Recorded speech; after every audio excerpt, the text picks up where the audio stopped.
Men bialing ngwa same kaman tore wake Sudan ajano chala do chata ne jendang baro widero chakungun ka kwi ceasefire ke ka gormala manan gor ke de ben re wich ka Sudan shidamen ngai kona wen gwa de dan chato ke tanwan shoben ka tane jendar ngwan antama chawo no beket se kamal ke tane jendang baro wide ngwan jen baro widero kan tane jendang baro widero chalat bo tele mal mi chagul kapchon ke tele kormi chagul kapchon re which ka Sudan ko ngayen ala koruna jen ka tele kormi ro de kapchon ne ko kor gade dan lar ke je woto de kor de je kapchon la ja gorge de mal de la duno chimala mo chebe ngwasa mo cha tane jendang baro widero cha kungun ka kwiko de mal de ben re which ka Sudan Sudan ngi yana mandana tokten kor mi di long kala ngodo bala ken ceasefire ndana shangu la kana wiya jaga jawo betel alo chicken dierten ana mo cha guj ba win mono kel mi bej ko mi ci Sudanese mi ci ken na goro be mal be bere we dien wa becha kala ja gor ke win mi cha je lu la ja gor ke ba malam ba jenen ko bi neten kon la civilian ke neten kon tin tel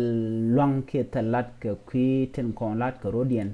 de ke jala lor ke de ke genre which ko de ne kon tin te ko de ke lonyen antama cha chi kane de kon la paramilitary RSF kana ne kon chal Sudanese army tin kule te kore re ke Sudan she can agree ke she can mado to bi kore mo baja kapchong re which and re which Sudan na mo kel me chalat ko to she can agree tin ke she kamat ka kwiko de kordel tel re which and te korten which Sudan take a nat shop ke million bakel te chigakten kala dana shalat ke je lat ke je no kene diale tigere dwele gwan metela piu tela kwan minyono chichiang chabaki chiang bajelong shemangai kono to which charge dak chigam guen tolamo kame dir kona shadwe reide chala do tel man mekana kan yore de shi gan shi ne shi jene shi ka bog ban reide gwan mete civilian tiketen na meje ndana kwala lugu mon ko mete meche to cha goro to de me diro de ka doiten ka kwisko en kona to ka ne tin ngach kor ke ngach kan manan to kam niken chala do shi kan me ro shi kan ka dwech alo chicken deer kane tin kon tin chi tin netin konen tel longre which che civilian tin kwai ka kor ketin kwai ko ngode to re Sudan ka gwas member ename che rik ngwan che ka no longre wi ke Sudan ko chala do tama chi kana no to be malamo ba jalat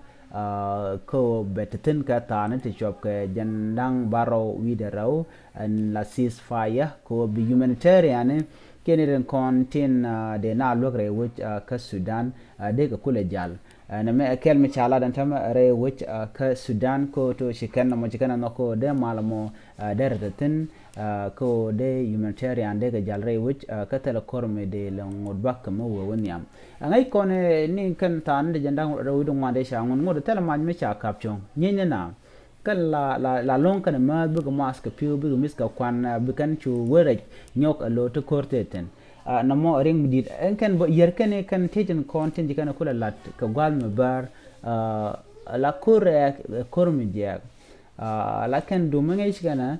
de kan la ya go to de ka rodin were de ka onyin rar we ko de malde ro kula ben kan kon la civilian duno na me rekel mi dit tamara wi ka Sudan ka ten kon lat ka rodin ko talamal mi shana jek duno chala ro to shikana no go bi ka long ka tan de jen baro wi de raw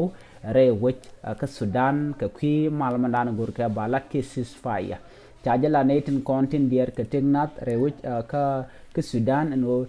chinere content la RSF kanere kon la Sudan army she can knock no be humanitarian bo re which bikan gwit mete kane te chamu ko bot kene de shiri har ba kwen ba ne dial kon should betel tel piu ka tel kwan ba ko mo ka kwan ka to ka ti chala do lat ka la tama re wi ka Sudan mi jiram jit ki channel ma gore jin bi subscribe ko bi running content lat ka bi ko la ling kamal no ajan lat dana gor kon de kon ling ka jan kwasme kan laren kon de yen ka ling ya ta kamal bye bye